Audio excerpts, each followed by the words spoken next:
The mic wasn't on. Hashtag fail. But yeah, I really loved it. Hashtag cBas, right? Anyway.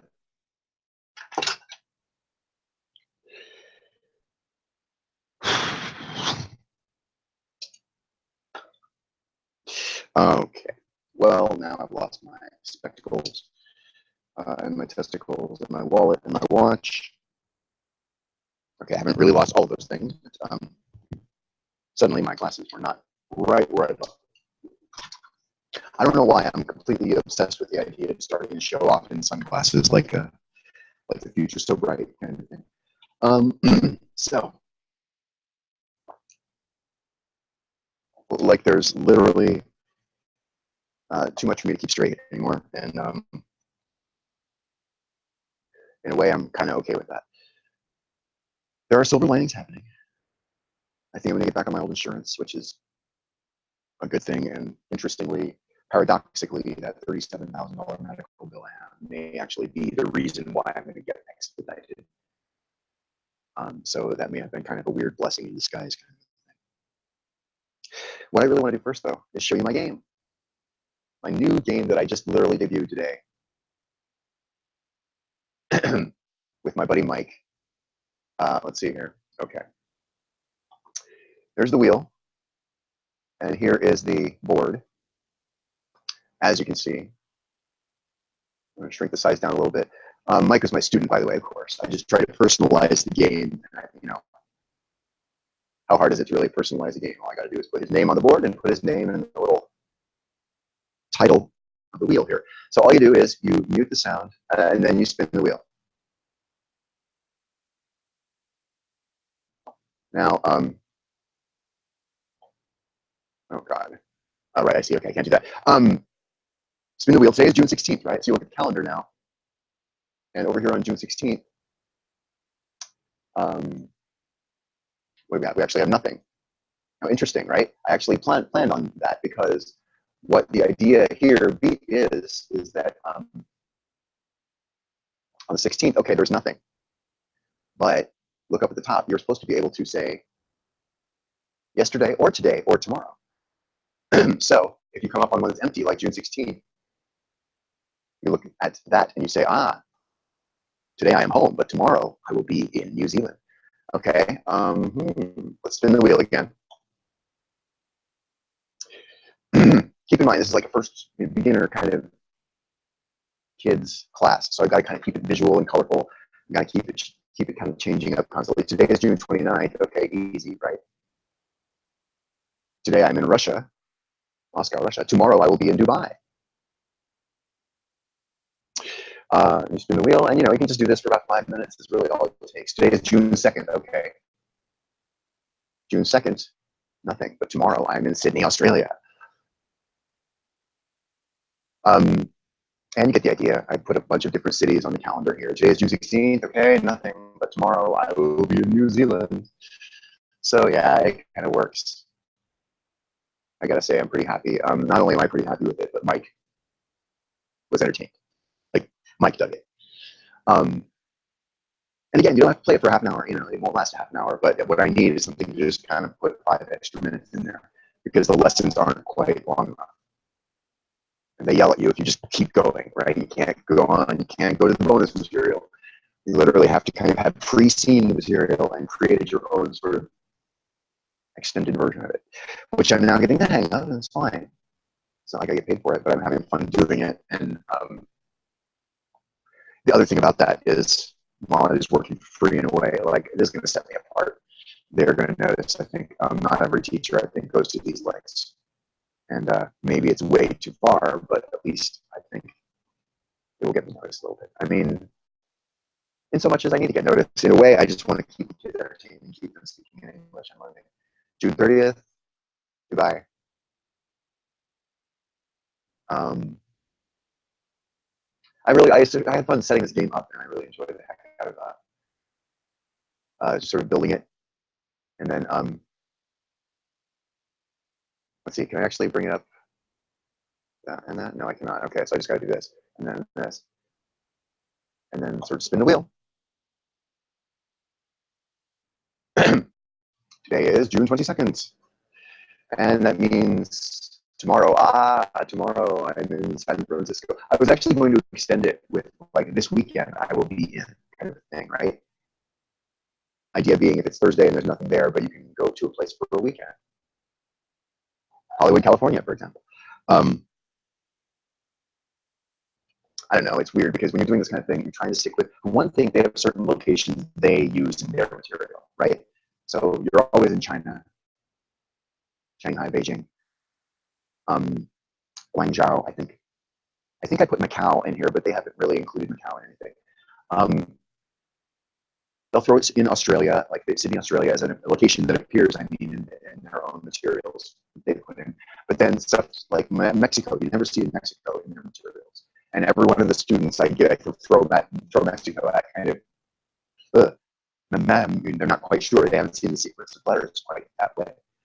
But I'm happy to definitely tell them all about Mexico. Well, actually, I don't really tell them much, but just get them aware of it, you know. Mexico's a wonderful place. And the funny thing is, one of my students, when I lived in Mexico, totally took like a 2-week trip to China. Like he took his family, his kids and his wife on a 2-week trip to China that I don't think they enjoyed. I may have told that story out there before, but he came back. He was gone for 2 weeks. And it was weird. Like he was one of my regular students every day, kind of regular. Mario, good old Mario. He was Colombian, but he was just hitting the English so hard. He was there every single day, like sometimes more than once a day. You know, a dedication the likes of which I've never seen really after that even. Mario was the man, and he was kind of one of my students. Like, as I said, most of these English schools have teachers that shift around, and it's kind of rare to have a single teacher experience. I believe he paid for it, right? I believe he paid extra so that he could have everyday classes with the same teacher. And actually, it may have been more important that it was just every day. Because, you know, I dare say he might have liked me. Because I was the upper level English teacher. I was the advanced English teacher. And, you know, we just had these amazing hours long conversations. And the material sometimes from the Berlitz folks was good. I mean, usually the material was old. So you're in science and technology lesson, you're going to be reading about pagers and fax machines. But in a way, as fucked up as that is, like it's a nice thing to talk about and to laugh about. It's kind of the first thing you're noticing, really, pagers and fax machines, what, and then you can all laugh about it. So that's good. Finding reasons to laugh is good in English. Although, let me turn the tables on that one because I had a class today, or not today, it was like 3 days ago. I think I've had it before. One of my things I used to try and do that never really worked as an English teacher was I wanted it to do, and this is only in the advanced classes, why is it funny? I wanted to do an explain to me, an English student, why, you know, whatever, a scene from Seinfeld is funny, or why a cartoon, like a, you know, drawn political cartoon or something is funny. It never got off the ground. Humor is just, and it's not like you're not having a good time, but it's just like the lesson I had in my regular job was puns. Puns. And it's like level 1 students or level 2, like very, very beginner mostly. And they're like, I'm not sure I understand puns. And I'm like, okay, well, jokes, yeah. These are like wordplay, play on words. It's not really a joke, it's a punchline. It's not really a riddle of such. This is just, you know, it's wordplay, right? In other words, I typed in those kind of stabbing darkly in the dark on Google Images. I found one that had a lion and a cheetah. And the lion is saying to the cheetah, hey, you're a cheetah, cheater, right? And the cheetah is saying, nah, you're a lion, right? Lion, cheetah, right? Like that's actually a pretty decent explanation of wordplay and pun. But I can sit here telling you, damn Skippy, that not one of my students understood what that was about. Like, I mean, maybe they understood I was trying to illustrate something, but I don't think they got the joke. I don't think they understood the pun thing. It just went over like a fucking lead balloon. It was just horrible. And I went into the like sort of teacher's lounge later on the little audio connection thing we have. And I'm like, my God, this was just excruciating. And one of my other sort of co-teachers was like, oh yeah, that's never easy. Like, you know, humor is rough kind of from the get-go. And when it's level 1, 2, and with puns, oh, seriously, it is just, there's nothing kind of more excruciating in my experience that I've ever tried to do. And that's what's weird is, like, you know, what's funny isn't always funny. I don't know. It's like I started off with trying to be funny, and it turns out. But at the same time, if you're having a good time, you know, you're trying. Well, you know, I will explain an example of when we were joking around. Me and was it Edwin? Edwin. I told you about Edwin before. Edwin's the coolest. He's ahead of the material. You know, he's really super smart. And the one that we did, what was it? There were these escalating numbers, right? We were talking about just age, like. He is 2 years old. He is 3 years old. He is 5 years old. All right. And then Edwin starts going, okay, bang, bang, bang. He is 100 years old. He is 1,000 years old, like the teacher. You know, he's making little age jokes in between the actual escalation of the thing. It's just awesome, you know, because it indicates A, he gets it, but B, he's funny, dude. Like, that was funny. Just kind of toss it in there. Yeah, Edwin's the coolest. And then every so often I'll make a mistake, right? So, like, you know, we're doing geography, right? So I'll say, yes, now he's in Beijing, China. Now he's in Beijing, USA. Ooh, wait, Beijing, USA. Or, you know, Toronto, Canada. Now he's in London, Canada. Like, you get one wrong to see if he kind of catches it every single time. I don't know. I don't really know what to do with that job because it's seriously getting up way early on days when I need to be sleeping. I didn't take a single day off, like when I had my port installed for that job. The idea with that job schedule being, I'm trying to just get through the semester kind of, and I think if I get through June, I'll kind of be done. Last time I took some time off, I came back and I think I had fewer students. Like, I think that the loss of momentum maybe made some people leave or something. I'm not sure of that. It might have been a coincidence. But the idea being, you know, here's how it works. Mondays, I have 4 classes, 2 straight hours. And I think Tuesdays as well. Mondays and Tuesdays, a full block of 2 hours. 4 classes in a row. And then on Wednesdays, like today, I have a single half hour. So that's easy. And then on Thursday, I think I have 2, a half hour, and a break, and a half hour. And I think I see Edwin tomorrow. So I'm looking forward to Edwin. And so you can see with that schedule, it's easy when you're sitting here before you had surgery to look at it and go, I can do 2 hours. What is it? What's 2 hours? It's nothing. 2 hours was really fucking hard yesterday. Yeah, it was really hard. I did it. I got done. You know, didn't really even hurt me that bad. The fasting for no reason was not good. That fucking sucked. But again, I got what kind of scan or what scan it was happening. I got that wrong. So it turned out I was able to just go, get it done, go eat. Then I saw a $37,000 medical bill today. But the upside of that is A, I'm insured, so they will pay some of that. And B, the actual drug manufacturer is going to assist. You ever see that on the TV commercials for pharmaceutical? Where they're all, if you can't afford your medication, AstraZeneca may be able to help. AstraZeneca is not who makes this medicine. I think is Eli Lilly.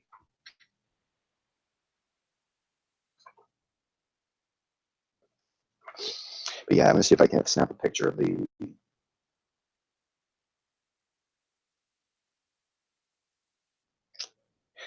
snap a picture of the $20,000 magic chemo drug that hopefully is going to save my ass. Okay, 3-step registration, which I think they actually helped me do actually at the doctor's office. So like, I didn't really have to fill this form out. Oh, I see, it's pre-done. So you know what? Like, this process sucks, but there occasionally you run into people. Just like Mr. Rogers' mom said, when there's a disaster, look for the people who are helping. Look for the helpers. There's always people who are trying to help after something bad happens, like an earthquake, like a terrorist attack, you know. I don't think she was talking about a terrorist attack, but that came up after, I think, a terrorist attack. funny. One of these steps in filling out the form for support, basically getting the drug maker to give me their expensive drug-free. Well, for one thing, so few people get this because it's so rare that they're never going to make a profit off of that. But in a way, that means why bother with it at all? But what I like is it says fax it in order to expedite the process. Why would that be? Because email just gets lost easier, or like why on earth would it be faster, easier to expedite a process when you're faxing papers over a telephone line?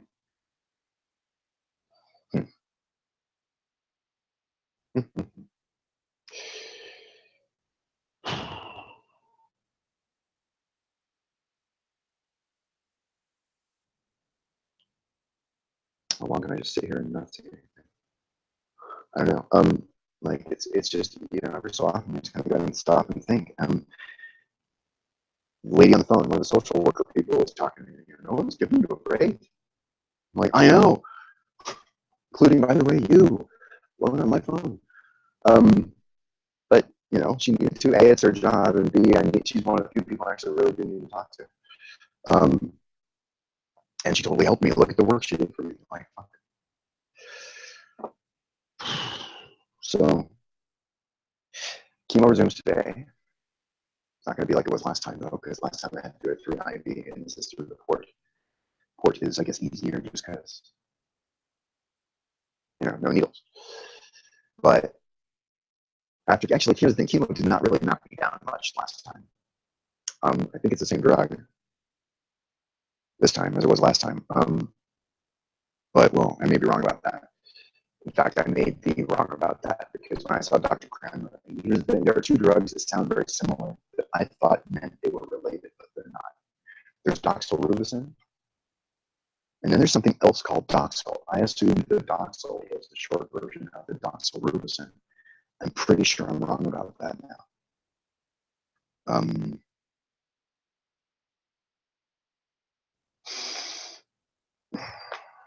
Yeah, doxorubicin.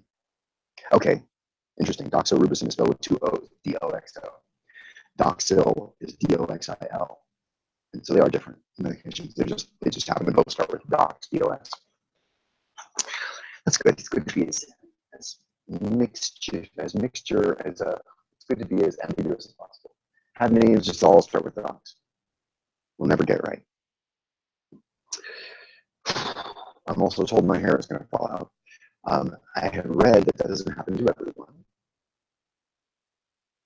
But, you can't go based on how your luck's been going lately. You cannot do that. That's not a valid thing to do. And, I would immediately, if someone tried to do that, I would call it out as an invalid logical thing. You can't say, well, the way my luck's been going, my hair will fall out. And as I said yesterday, there are other people who don't want to say that. Don't say that. Don't think like that. I don't think saying it or thinking like that makes it happen. But, on the other side of that coin, having a positive attitude is important. And weirdly, that's one of the weird things about this. I have been able to keep a hella positive attitude overall speaking. Everybody has their moments. I think that's understandable. My main oncologist told me in the last meeting, he's all, next time you see me, I might be a little grumpy. Because I forget why. He's just having coming back from another thing or something. Like, there's something about the date and the timing of it. He's like, I'm going to be grumpy that day. I was just coming off of having told somebody off on Facebook about fake news. The thing about tattooing that website backwards across your ass, you can read it in the mirror. I still love that. It came from Penn and Teller originally. Yeah, I told him, I've been a little grumpy myself lately. He's like, he instantly stopped and kind of put down his pen and thing. He's like, you have a reason to be grumpy. I was like, I'm not sure that excuses like the way in which I've said some stuff lately, but it was nice to be told at least that I'm entitled to being a little grumpy. But I'm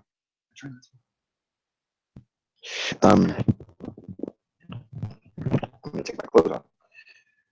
Just because, I'm not gonna take my clothes off. But I do want to move the jacket because one thing I like the shirt.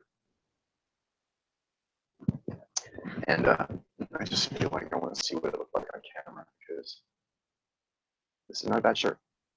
Yeah, I like this shirt. Kind of shimmery. I wish I had actually been like ironed or pressed, but I didn't do it. So of course I didn't get my shirt now. You know what I like is better than ironing? I will spend 6 hours ironing a goddamn shirt. Like I just can't do it efficiently. My mom was the master of that. But I would just rather pay. I figured out that the places that do dry cleaning have that shirt press. You just put it over a thing and so instantaneous. I think it costs them like, I think it costs you like $2. They'll charge you like $2 less if you actually do spend money there. So I want to have that done to this shirt. But yeah, this shirt was like another thrift store buy, which I know I guess we're not supposed to brag about that. Like I totally get it. But at the same time, look at the shirt, dude. I'm wearing this shirt. This is a great shirt. You know? Even unpressed, it's kind of nice looking. I really dig it on the screen here. What else am I putting on talking about? I feel like there's stuff I'm not talking about that I should be, but well, there is. Okay, and I want to shout out to Giovanni real fast because holy crap, there were so many things going on that I literally can't quite keep track. That's why I try to make a show rundown before I come on this damn thing because like there's too many things. It's not somebody I've ever referred to on here. There's a podcast of the old classic Love Line. I may have mentioned it before. I may have mentioned it yesterday. Love Line, the radio show with Adam Carolla and Dr. Drew from the late 90s, was a show, a radio talk show that you could call into. With Dr. Drew Pinsky, you know, the actual physician that everybody knows now. And Adam Carolla, making basically the radio debut at that time. But he was great, you know, and he was very funny. And they just had this instant kind of amazing chemistry. Now, people of that era will remember more the Love Line TV show on MTV, which was just shit. Now, there are people who are connoisseurs who will probably get mad at me for saying that, but I'm all about the radio show, and I'm absolutely not about the MTV show that was also called Love Line, which also had Adam and Dr. Drew. They tried to take the radio show and shoehorn it into an MTV format, and I believe everybody involved, from Adam to Drew to me as a viewer involved, it just found out to be an abomination compared to the glory of that radio show. That radio show, by the way, that podcast, the old classic, they were just, you know, archives. People who recorded the show off of the air, like me, audio cassettes, and then saved the tapes or digitized them at some point, saved the digital MP3s or whatever. Like this guy Giovanni went and kind of took it upon himself, I think, to start assembling in a painstaking, like curator of a museum kind of style, the Love Line radio show, just kind of in its entirety. You know, accepting donations, cleaning up the tapes, like, you know, when they had bad recordings or if there were pops from, you know, the recording off of the radio, therefore, you know, they're subject to bad reception and interference and stuff. Anyway, super fan Giovanni is the guy's name. He's been doing it for years. Like, I was listening to him when I was in Mexico. That is one of the things that really, truly grounded me when I had such homesickness and such culture shock and just, you know, unbelievable anxiety and terror. Not terror, I was never in danger, I was really scared, but when you're in a weird new place like that, I tell you what, I clung to some of my favorite classic things, including this playlist of old Love Line shows. And I don't know, it's one of those things where I thought I had heard this radio show actually on his podcast. The show I'm talking about is when Richard O'Brien from Rocky Horror and Patricia Quinn made an appearance. It would have been 1995. It would have been, I think, October, because the only reason I remember that so clearly, they were in LA to plug the 20th convention. Was it the 20th? 95. Would have been 75, 85, 95. Yeah, I guess it would have been the 20th anniversary Rocky Horror Convention. First one I ever went to.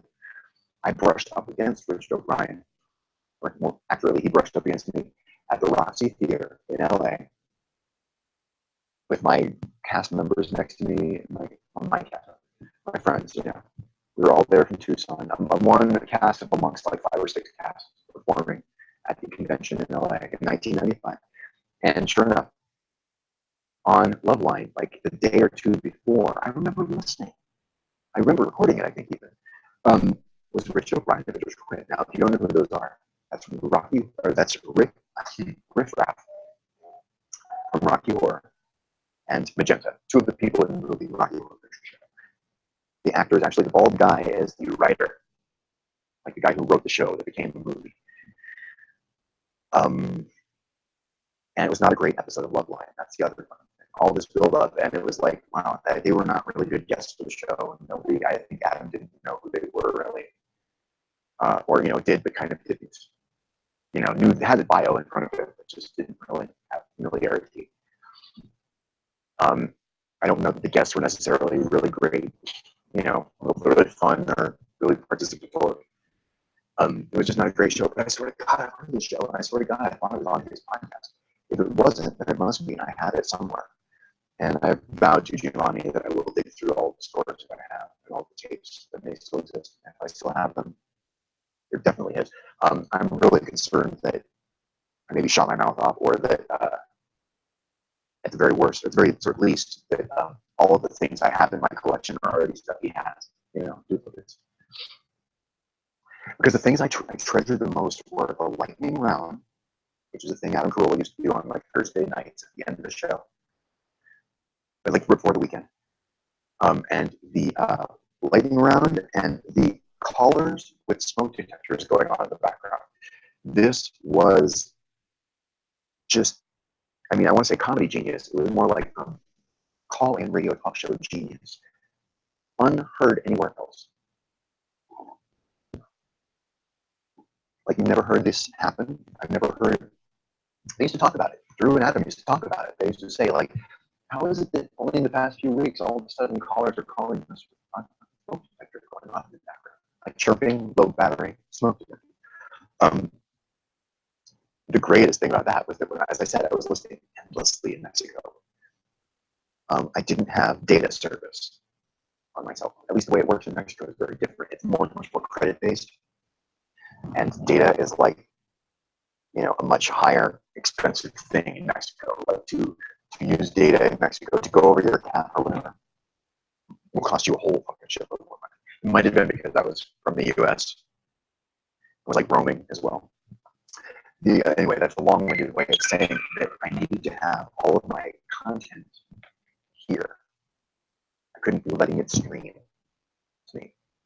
And that's fine, because I like doing it that way anyway. I always preferred to have actual files that were recorded and saved on a computer and that were downloaded onto the phone that I was listening to directly off of there, rather than streaming.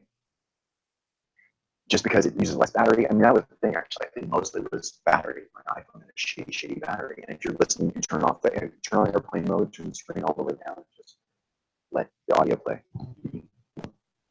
And I did. I let that audio play. I went to sleep with it at night. I would get up with it. It would still be playing. When I would be walking to and from the language center, I'd be walking to and from home. I'd be walking to and from. I would sometimes do classes in businesses, right? Like I'd be walking to this like office building in Mexico, and like I'd be having to sign in and get security badged in and stuff, so I could teach English at these companies. And sometimes it's a 10, 15, 20-minute walk, maybe a mile or so. And I could have taken a taxi. It's not like they don't have taxis and stuff, but it's like, when it's 7:15 in the morning, and I kind of need to be awake anyway, and I can pick up a smoothie or Dr. Pepper on the way. It was not bad. It was, it was what it was. It had its shape parts, and then now it is, here I am 3 years later missing it, nostalgic for it. But anyway, so that's a long-winded way of saying all these podcasts of Giovanni's work were something I was treasuring, and now all of a sudden he heard me. That's where the story circles back into relevance, is that he heard me when I called into Drew's podcast on 2 weeks or so ago when I was on the train to Seattle to see the specialist in Seattle Cancer Care Alliance. I called into Dr. Drew when the train was on the tracks waiting, and people have heard, like people donated, like more than a few donations have come in, but more than that, and I really want to emphasize this, like seriously from the bottom of my heart, the spiritual upliftingness. People who aren't donating money, maybe can't, just, or just prefer to send a little message. I was not prepared for how much that would be important to me, or how much that would mean to me, you know. Not like I was looking only for money. I was seriously not. But somehow I didn't connect in my head that people might send nice messages too. Really nice messages, like you're an inspiration, and I heard you, and it was touching, and it was great, and good luck to you, and pulling for you, and I mean, just unbelievable. It's total strangers, with the exception of we have this thing in common. We listen to the Dr. Drew podcast, and I happen to call it. And my dog going nuts out there. There's a lady who walks her dog, who I think is the same kind of breed as my dog. So I think it just makes Tessie mad. Hey. All right, I guess I'll wrap it up. I got everything said. I'm feeling a lot better than I was yesterday. When you see a bill of $37,000 total on it, even though there's reasons why that's not a true number, it's very discouraging. It's very traumatizing. And I was not well yesterday, but I'm better today. I'm going to go to the pot dispensary today, and I'm looking forward to that. They don't open until 10, I think, but what was that about? And we get some shit up at 8 in the morning. Actually, I think the one that I don't go to anymore does open at 8 in the morning, but I have a mild philosophical objection to them. I think I've talked about it on here before, didn't I? My virgin ears were offended because they were playing one of the stoner movies. It was a traditional stoner movie, but it was one that had the N-word and motherfucker over and over a lot. And I'm not sure which movie it was, honestly. I think it was one of the Friday movies. But I was just not high, and I was in pain, and I was out there with like 3 or 4 65-year-old angry white guys. I was the youngest by 15 years, but still we were all just angry white guys watching one of the Friday movies, and it just didn't really sit right. And I got mad, and I wrote a letter, and I said I'm never coming back. And it was not an angry letter, by the way. This was one of my nicer letters. It was just explaining, I wish we could do different movies in the lobby because it really was kind of uncomfortable.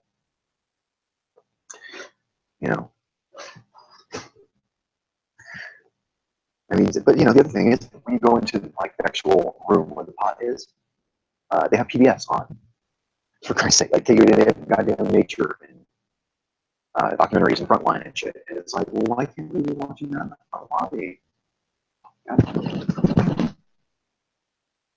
Get some enrichment up in this bitch. Okay. I had other funny stuff to say, other goofy stuff. I'm just fucking around here at this point. But English class about puns and jokes, talk about that. Oh, yes. All she does is sit there, deteriorating. I mentioned this yesterday, but the audio wasn't great. When I was using my handheld microphone, talking about the line from Deep Space Nine, and all she does is sit there, deteriorating. I had this weird fascination with that word and that line from Star Trek over and over yesterday. And when I watched it again later, I was like, deteriorating. It does. It just brings to my mind the image of that bowl of fruit becoming moldy before your eyes. Just time-lapse video, just deteriorating. Hey, you know what? I'm realizing I don't have to fast today. This will be the 3rd day in a row that I feel like I fasted and I haven't eaten in the morning. But I'm actually not starving right now. But I feel like a bowl of cereal is just about to happen. So I think I'll maybe go do that. Please keep messages coming. In case I haven't said that, I'm enormously grateful for people who have donated first and foremost. Whether it's $1 or whether it's $200, like people totally have. And it blows my mind no matter what the amount. because you didn't have to do that. You didn't have to lift your finger. And you went on my website and gave money from your thing. Like, I just can't thank you enough, you know, I'm seriously, from the bottom of my heart. But more importantly, it was your, if you opted to send me a message instead of a donation, just a little note, having heard me on the air, or, you know, I touched you in some way, having gone on the air, thank you. And, you know, seriously, that meant so much more than I ever expected, honestly. You know, I wish I could thank Ed Shank, the hand of Adam Carolla and Dr. Drew because of their generosity in this way. Because the funny thing is, even though it was on Dr. Drew's podcast is a production of Carolla Digital, right? So it is Adam Carolla's sort of pirate ship and baby that is making the production possible. And I get an email from somebody at adamcarolla.com yesterday. I was like, dude, that was really cool for them to write. And, you know, they donated a little money, but more importantly, we got this great little discussion. And I'm realizing how much more I realized the value of contact, right? Just people writing to me and saying something nice. But that said, after talking with Giovanni yesterday about these tapes that I have that I had no idea were so rare, I was positive I have heard the Rocky Horror episode of Loveline on Giovanni's podcast. And he's like, no, we don't have it. We never had it. And I mean, you know, he knows. It's not like I'm questioning his knowledge of what was in there, but it's like, you know, one of those things, I'm sure I heard it. How else could I have heard it in the past 5 years except that? And the answer to that might be that it is in an archive of mine somewhere that I don't know about or don't remember about. I'm a pretty forgetful guy, you know. I mean, here's the thing. I'm forgetful and I'm messy, but I do actually never throw anything really away as far as data, like as far as files. Like, I keep archives and archives and backups of my archive. So, you know, there's every reason to think that there's this file back there somewhere. And there's every reason to think that, yes, I have heard that show in my own archives even during, you know, when I was on a bus to Belize or, you know, whatever it was. Like, and since Giovanni is telling me no, his podcast never featured this show, and it's like, well, it must be in there somewhere. And now it feels like a mission. I want to get this and share it because Giovanni even offered to like put my message out to the sort of the Loveline podcast mailing list, you know, like he's totally being generous isn't the word, just like, you know, he's literally thinking of any resource he has at his disposal to sort of help him out. Just, dude, Giovanni, man, thank you. I'm not going to get teary and weepy, but like, awesome. I love bonding with, I called him the curator of the Loveline Museum in a way because of the way he talks about the material, and it is so knowledgeable, like it's so detailed and like accurate to itself. Like you will hear him say things later that reference previous things that totally are remarkable, you know, the things that are interesting and nuggets of knowledge that are like, dude, Adam talks about XYZ in the show, and he referenced that back in the show previous kind of a thing. It's just like, he's just like encyclopedic knowledge. And in a way, I'll be completely honest, I'm jealous as heck of Giovanni's work. Like, I mean, the amount of work he's done has been enormous. And what he's put up with, I think, is what his rights, like digital, like, you know, like sharing rights and copyrights and stuff. I don't think it's been easy. I don't think it was easy for Adam Carolla either, for that matter. But like, you know, I'm jealous that I didn't do the Loveline archive thing. But on that said, I'm being jealous about it. It makes me motivated even more to want to contribute to it. So if you're watching, Giovanni, I'm going to do my best. And the way I keep putting it together in my head, it must be there somewhere. I've heard it. I can feel like I can quote it because I can hear it. And I thought also when I was talking to him yesterday that it was of the Ricky Rackman era, and I may be wrong about that now too. So it may be another show that I was hearing. But how do you mix that up? Like, I was in a Rocky Horror Cast going to see people on Loveline who were guests because they were plugging their own convention appearance in several days hence. Like, how do you mix that up? like a once in a lifetime experience, and I'm sitting here going, maybe it was another radio show. Like, I don't know. As the stoner TV thing just never helps. Shuts up, does it? I'm going to shut up now, though. Thank you for watching. Thank you for the messages. Cross your fingers for me regarding this chemo. I'm going to start to. And cross your fingers for the integrity of my hair. Although maybe I just do a wig or just start wearing a baseball cap or something. Both of those are options. And now look at me being all mature and adult and looking on the bright side. Scaring even myself at this point. Have a great Wednesday, everyone. See you Thursday.